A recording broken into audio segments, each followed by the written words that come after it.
The world, as we knew it, ended on a rainy Tuesday afternoon. The virus had no name when it first appeared. The scientific community scrambled to define it, but every attempt to encapsulate its essence seemed futile. It wasn't killing anyone. That was the problem. No one was dying.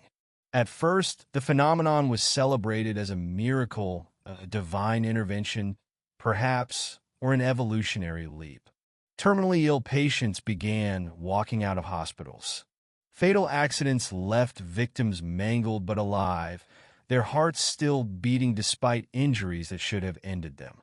The first whispers of something being deeply wrong came from the morgues. Pathologists found themselves overwhelmed with cadavers that refused to decompose.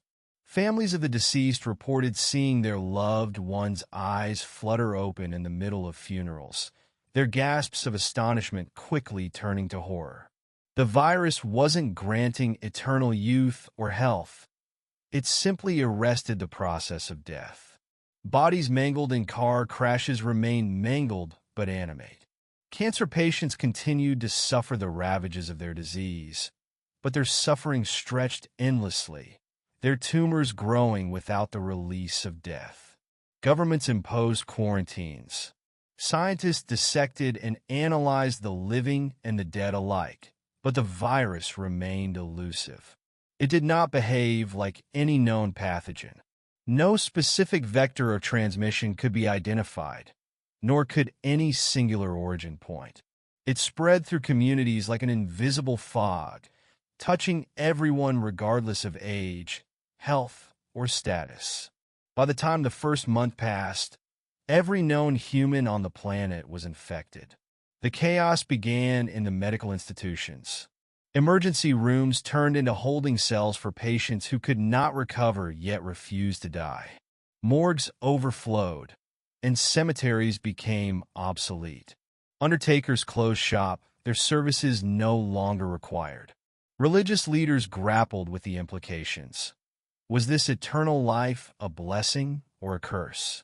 Suicide attempts skyrocketed as despair set in. But even those who shot, hung, or poisoned themselves found no release. The body might break, but consciousness persisted. Then came the riots. As resources dwindled, the realization set in.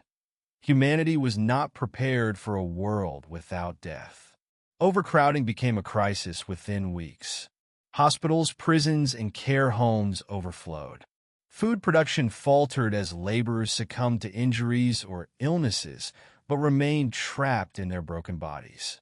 The global economy collapsed under the weight of an immortal workforce that could no longer contribute. Every system built upon the inevitability of death crumbled. Desperation led to strange alliances.